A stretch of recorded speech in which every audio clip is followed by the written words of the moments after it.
ভগবান কার হয় না? যার টাকা আছে বেশি তার।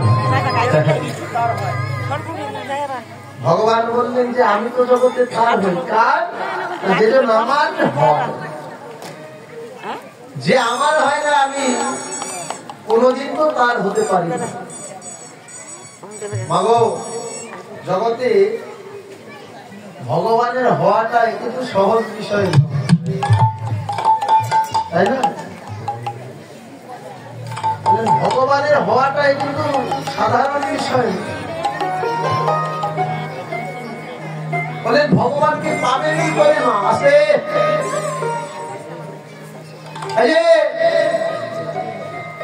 বলেন ভগবানকে পাবো কেমন ভাবে? জানো না? ভবাপাগলার নাম শুনেছেন? ভবাপাগলাকে প্রশ্ন করেছিল তার এক ভক্ত, যেখানে আচ্ছা ভগবান কি করে পাওয়া যায়? ভগবান কি করে পাওয়া যায়? ভবাপাগলা বলেছিল ভগবান পাওয়া অনেক সোজা, একদম সহজ। কি করে? বলেন ভগবান যদি তুমি পেতে চাও তবে মনটাকে সরল করতে হবে, নিগড় বিশ্বাস থাকতে হবে, ভক্তি থাকতে হবে, নয়নের জল থাকতে হবে। ভক্তটা বলেছিল তার সবই ঠিক আছে, বিশ্বাসও আছে যে ভগবান আছে, ভক্তিও তার চরণে আছে, নয়নের জল দিয়েও ভগবানকে ডাকছি। তো ঠাকুর আপনি যে বললেন মনটাকে সরল করতে হবে, এই জায়গাটা বুঝতে পারি। বলে মনটা কি করে সরল করতে হয় জানো না? বলেন এটা একটু বুঝাই। বলছে মনটা সরল কখন হবে জানো?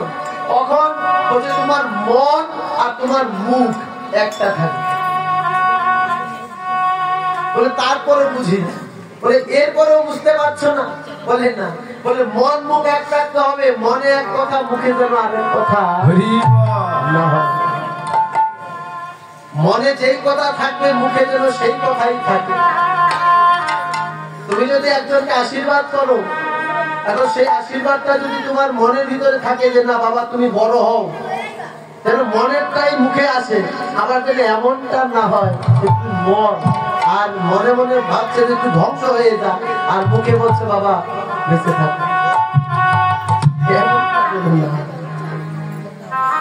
যখন তোমার এই মন মুখ এক হয়ে যাবে তখনই মনটা সরল হয়ে যাবে। যেমন একটা শিশু, একজন শিশু আর একজন সাধুর মধ্যে কোনো পার্থক্য নেই। যে শিশু হয় তার মন মুখ এক থাকে, তার মনে যেটা আসে সেটা মুখেই বলে। একজন সাধুও তাই, তার মনে যা থাকে বদলে তাই আসে। বলছে মনে যেন ভগবানকে পাওয়ার আকাঙ্ক্ষা থাকে, প্রভুকে পাওয়ার আকাঙ্ক্ষা থাকে। ভগবান জগতে অত সুখ অনেক দিয়েছ, এ খাবার সময় পাবো না ভগবান, তোমার চরণটা তো এবার দাও।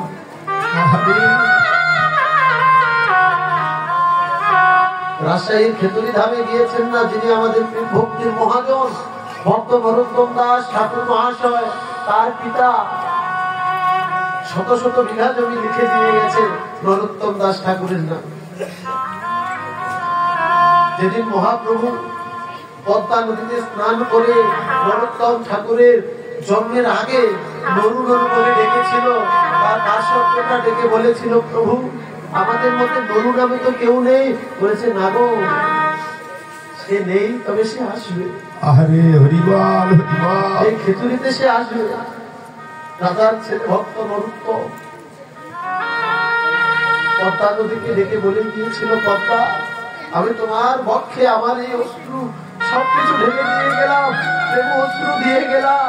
বলছি কি করবো এই প্রেম অশ্রু দিয়ে? কি করবে জানো?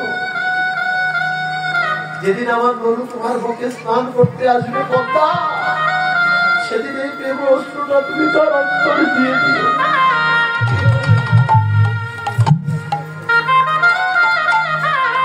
পদ্মাবতী বলেছিল, কি করে বুঝবো সেই তোমার পরম ভক্ত? কি করে বুঝবে জানো? যে ভক্ত তোমার পক্ষে স্নান করার সঙ্গে সঙ্গে তোমার এই তরঙ্গ দ্বিগুণ ভাবে উচ্চারিত হবে, সেদিনই বুঝবে সেই আমার পরম ভক্ত। মাগো দয়াময়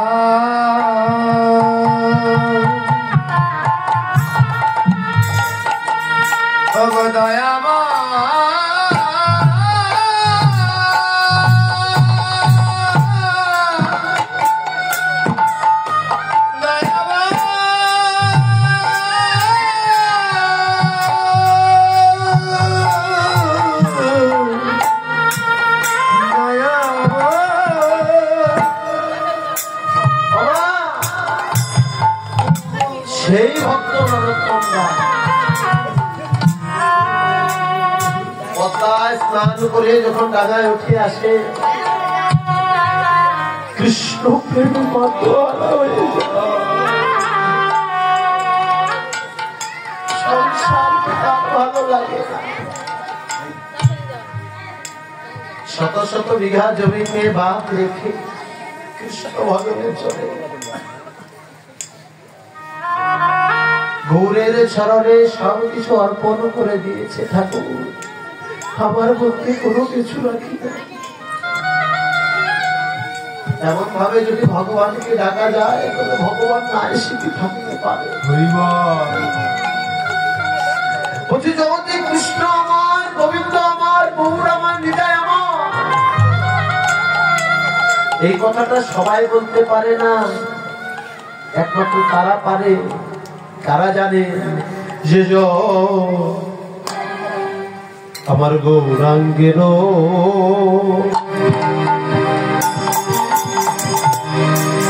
দুটি পদ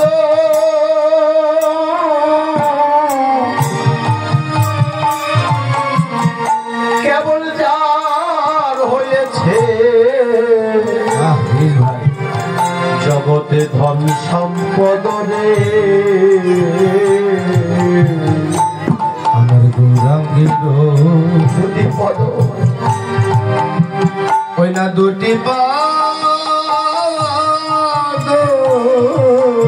যার হয়েছে, জগতে যার হইয়াছে ধন সম্পদ রে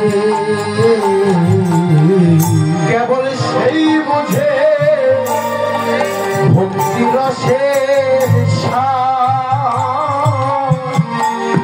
সেই বুঝে ভক্তি রসের ওরে কেবল সেই বুঝে সেই ভক্তি রসের বিনা ভক্তি রসের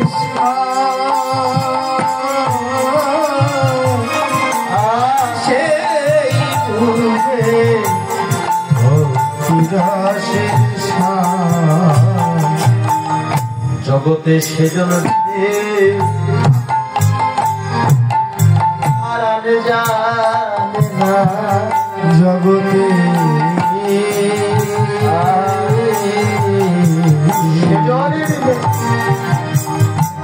এই জগতে সেজন বিনে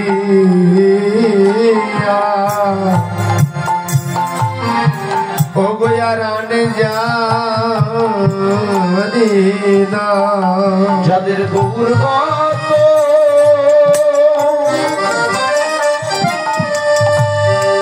যাদের গৌর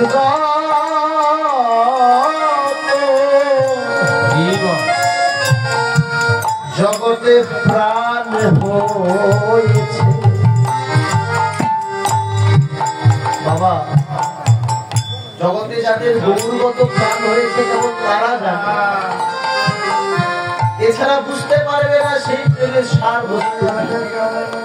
শুধু কি তা গৌরাঙ্গের মধুর লীলা যাহার করলে প্রবেশিলা রে, গৌরাঙ্গের মধুর লীলা মধুর লীলা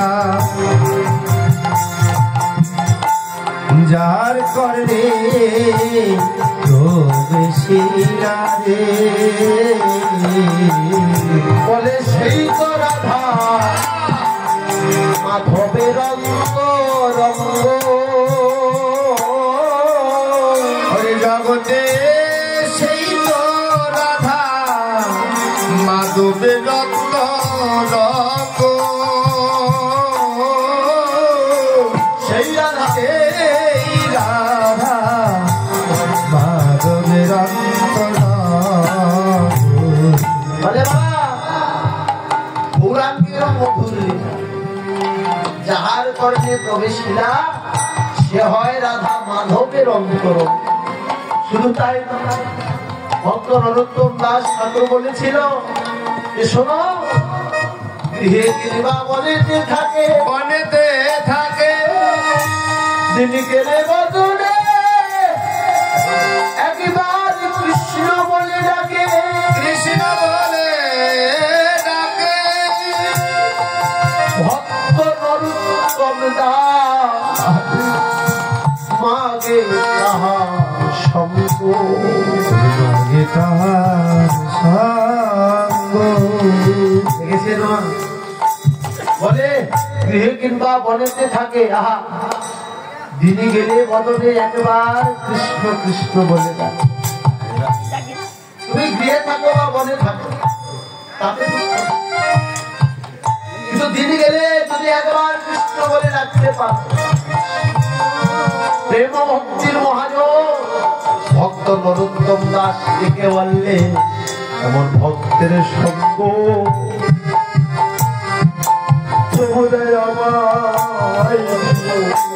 এমন ভবরি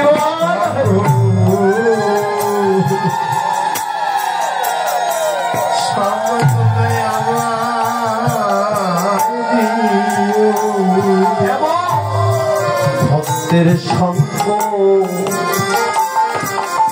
তোমরা আমায় দিও, ভক্তের সঙ্গ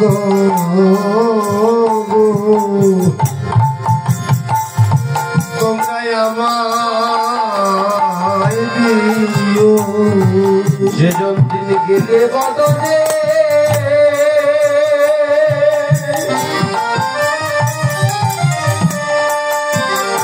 দিনে গেলে বদনে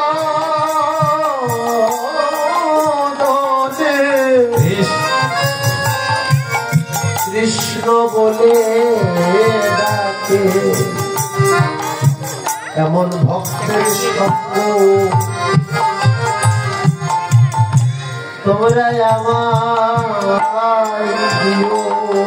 যেজন দিন গেলে বদনে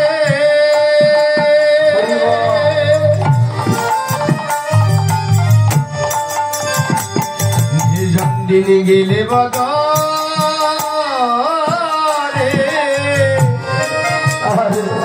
গোবিন্দ বলে ডাকে, বলি হরি বল। এমন ভক্ত সঙ্গ তোমরা ওগো আমায় দিও। সেই ভক্তের সঙ্গ আমায় দিও। কোন ভক্ত না বলে যে ভক্ত দিন গেলে বদলে একবার হলেও কৃষ্ণ বলে ডাকে। বাবা ওমা শুধু মন্দির ঘরে ভগবানকে নৈবেদ্য দিয়ে ধূপ প্রদীপ দিয়ে আরতি করলে ভগবানের হওয়া যায় না। এই যে পূজা অর্চনা করেন, এই যে ভগবানকে ডাকেন, বলেন তো আস্তে, এটা কি নিজের সুখের জন্য ভগবানকে ডাকছেন না ভগবানের সুখের জন্য ভগবানকে ডাকছেন?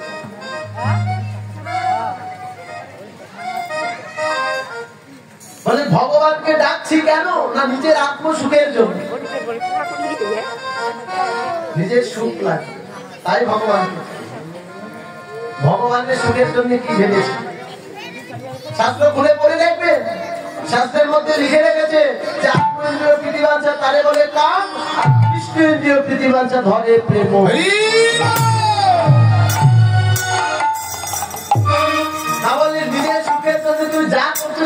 কাম, এত প্রেম নয়। তো ঠাকুর ঘরে গিয়ে কি করলাম, গিয়ে প্রথমেই পূজাটা দেওয়ার সঙ্গে সঙ্গে বললাম, ভগবান আমাদের পরিবারের সবাইকে মঙ্গলে রেখো।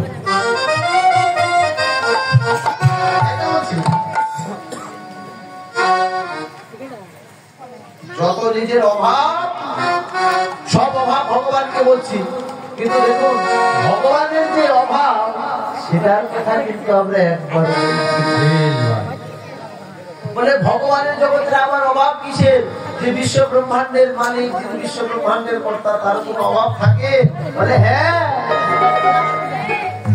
অভাব তো আছে বলেই ভগবান দিয়ে এসেছে গো, না তাহলে আসতো না।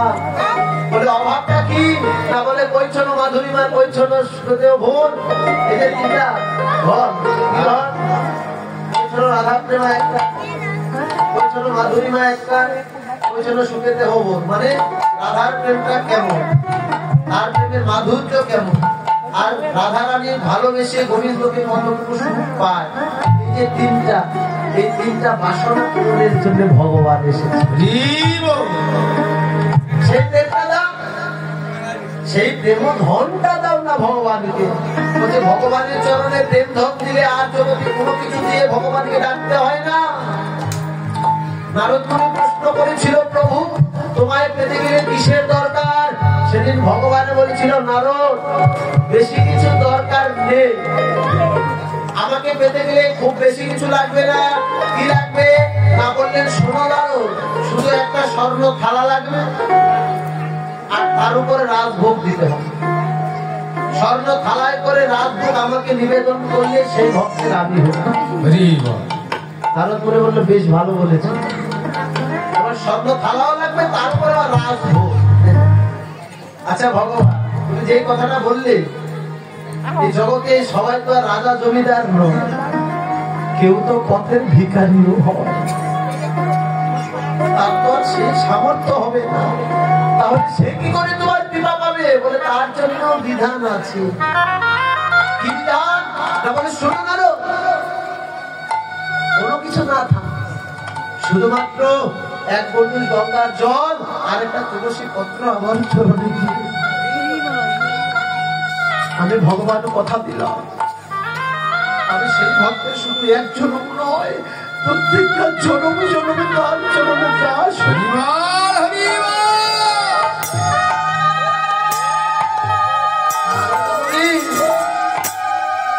ভগবানকে ডেকে বলেছিল, প্রভু তুমি বললে এক বন্ডুল গঙ্গার জল আর একটা তুলসী পত্রতে বিক্রয় হয়, কিন্তু প্রভু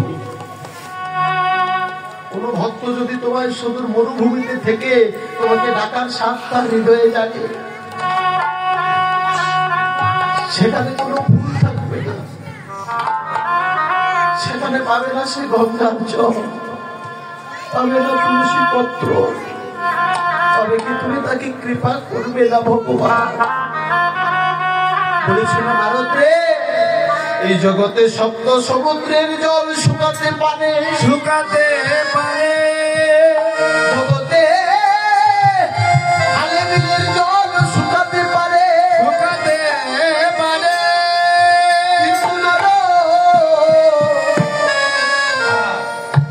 আমি আমার ভক্তের হৃদয়ে একটা গঙ্গা একটা যমুনা দিয়েছি, মনে রেখো নারদ, যেদিন আমাকে পাওয়ার সাধে করে ডাকবে, তার দুটি নয়নের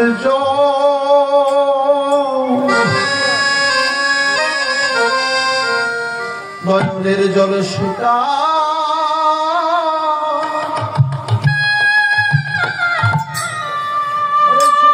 শুকায় না রে ওগো নারদ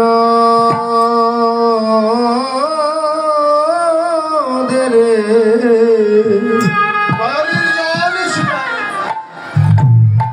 আর দুটি নয়নে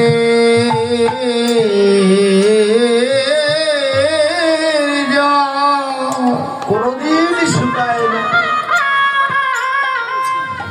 ওরে কোনদিন শুকায়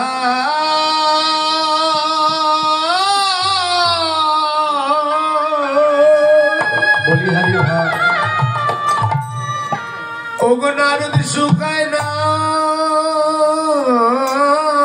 রে, প্রেম ভক্তি দিয়ে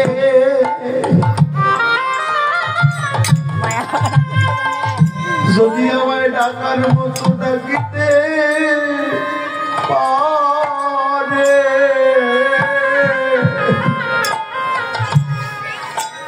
সেই ভক্তের নয়নের জল কোনদিন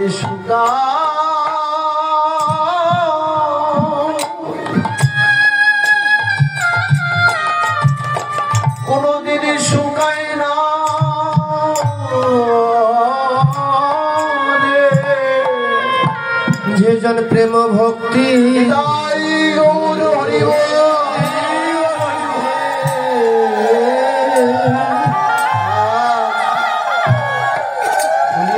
ওগো আমায় ডাকিতে পারে, নয়নের জল শুকায় ওগো নারদ রে, বলি হারি ভাই ওগো তাদের নয়নে যা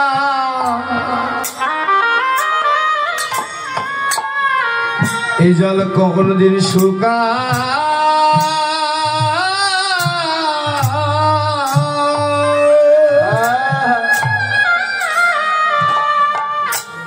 ওগো নারদ শুকায় না রে। বলে প্রেম ভক্তি দিয়ে নয়ন জলে ডাকে, সেই ভগবান সকলকে ডাকলো, বললেন শোনো আমি তার হয়ে যাব যদি সে আমার হতে পারে।